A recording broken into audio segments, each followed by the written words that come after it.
Welcome to பமி வீட்டு சமையல். இந்த வீடியோவில் லெபனீஸ் பாபா கனூஷ் எப்படி செய்கிறதுன்றதை பார்க்கலாம். பாபா கனூஷ் ஒரு appetiser, fresh salad, vegetables, beta bread, crackers இது கூடலாம் ஒரு டிப்பாக சர்வ் பண்ணலாம். ரொம்ப டெலிஷியஸாக இருக்கும், ஹெல்த்தியும் கூட.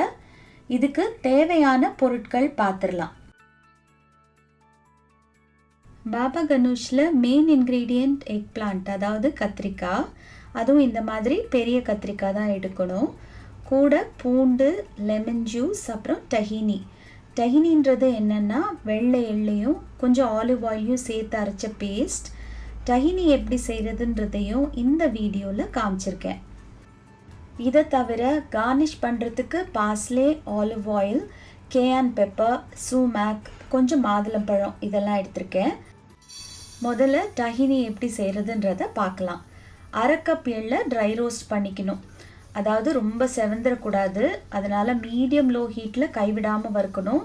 பாருங்கள், இந்த மாதிரி கோல்டன் ஆன உடனே அதை நிறுத்தி ஆற விடலாம். அதுக்கப்புறம் மிக்சர் ஜாரில் போட்டு நல்லா ஃபைனாக அரைக்கணும். எள்ளு நைஸ் ஆகிறதுக்கு எப்படியும் ஒரு 2-3 தடவை விட்டு விட்டு அரைக்கிற மாதிரி ஆகும். ஒரு தடவையும் ஓரங்கள் இந்த மாதிரி ஸ்க்ரேப் பண்ணி விட்டு அரைச்சிக்கணும். ஓரளவுக்கு நல்லா ஃபைனானதுக்கப்புறம் அதில் 1/4 டீஸ்பூன் உப்பு, 1 டேபிள் ஸ்பூன் ஆலிவ் ஆயில் விட்டு திரும்பவும் நல்லா அரைக்கணும். இது ஒரு போரபிள் கன்சிஸ்டன்சிக்கு வரணும். அதனால் இன்னும் ஒரு 1-2 டேபிள் ஸ்பூன் ஆலிவ் ஆயில் கொஞ்சம் கொஞ்சமாக ஆட் பண்ணி நல்லா இதை ஸ்மூத்தாக அரைச்சிக்கணும். பாருங்கள், டஹினி ரெடி. இந்த மாதிரி நல்ல ஒரு போரபிள் ஸ்மூத் கன்சிஸ்டன்சிக்கு அரைச்சிக்கோங்க. அடுத்தது கத்திரிக்காய் குக் பண்ணணும். அது உள்ளெல்லாம் நல்லா வேகிறதுக்காக அதை எல்லா பக்கமும் இந்த மாதிரி சின்ன சின்ன ஸ்லிட்ஸ் போடுறேன். அதுக்கப்புறம் கொஞ்சம் எண்ணெய் தடவி அதை குக் பண்ண வேண்டியது தான். நான் அவனில் கிரில் பண்ண போகிறேன். கேஸ் ஸ்டோவ் நெருப்பில் சுடலாம், கறி அடுப்பு இல்லை விறகடுப்பு மேலே கூட சுட்டெடுக்கலாம். கத்திரிக்காய் நல்லா வெந்து சாஃப்ட் ஆகிற வரைக்கும் குக் பண்ணணும். ட்ரெடிஷ்னலாக விறகடுப்பு இல்லை கறி அடுப்பு மேலே தான் குக் பண்ணுவாங்க. அப்போ கத்திரிக்காயில் தானாகவே ஒரு ஸ்மோக்கி ஃப்ளேவர் வந்துடும். பாபா கனூஷோட ஸ்பெஷலே அதில் இருக்கிற அந்த ஸ்மோக்கி ஃப்ளேவர் தான். அதை க்ரியேட் பண்ணுறதுக்காக கொஞ்சம் வுட் சார்கோல் ஹீட் பண்ணியிருக்கேன். அதில் ஃபியூ ட்ராப்ஸ் நெய் விட்டால் அதில் நல்ல ஸ்மோக் வரும்.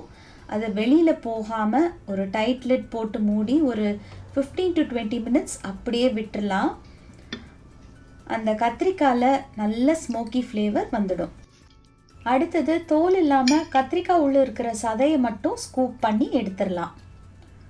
நான் எடுத்த கத்திரிக்காய் 2 சேர்த்து 1.25 கிலோ இருந்தது. ஆனால் அதை குக் பண்ணதுக்கப்புறம் பாருங்கள் எவ்வளோ குறைஞ்சிருச்சுன்னு.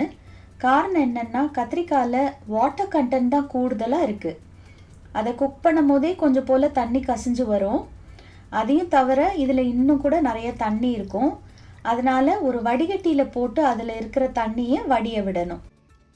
பாருங்கள், வடிகட்டியில் போட்டு லேசாக ப்ரெஸ் பண்ணி விட்டு அப்படியே ஒரு 15 to 20 minutes வடிகட்டியிலே விட்டுறணும். அதில் இருக்கிற முக்கால்வாசி தண்ணி வடிஞ்சு வந்துடும். இந்த ஸ்டெப் ரொம்ப இம்பார்ட்டண்ட், ஸ்கிப் பண்ணக்கூடாது. இது செய்யாமல் பாபா கனூஷோட டெக்ஸ்டரும் மாறிடும். அதாவது க்ரீமியாக இல்லாமல் ஒரு மாதிரி தண்ணி விட்ட மாதிரி ஆகிடும், நல்லா இருக்காது. கடைசியாக எல்லா இன்க்ரீடியன்ஸையும் பிளெண்ட் பண்ண வேண்டியது தான். அதாவது குக் பண்ண எக் பிளான்ட், டஹினி அரைச்சது ரஃபாக ஒரு 1/3 கப் வரும். அதை அப்படியே இதில் சேர்த்துடலாம். பூண்டு 2 பல் திருவி சேர்த்துருக்கேன். லெமன் ஜூஸ் எப்படியும் ஒரு 1/4 கப் இல்லை அதோட கொஞ்சம் கூட தேவைப்படும்.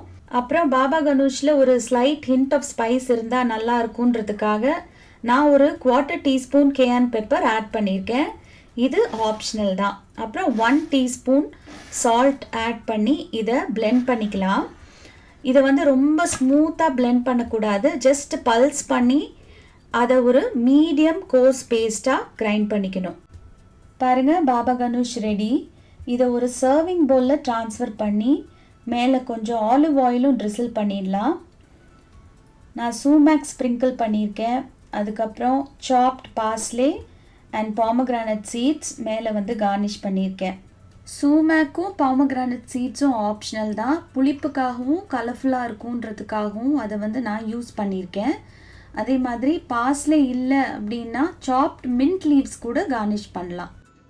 சாலட், வெஜிடபிள்ஸ் அப்புறம் கிராக்கர்ஸ் கூடலாம் இதை டிப் பண்ணி சாப்பிட்றதுக்கு ரொம்ப அருமையாக இருக்கும். ஒரு ஹெல்த்தி ஸ்நாக் இது.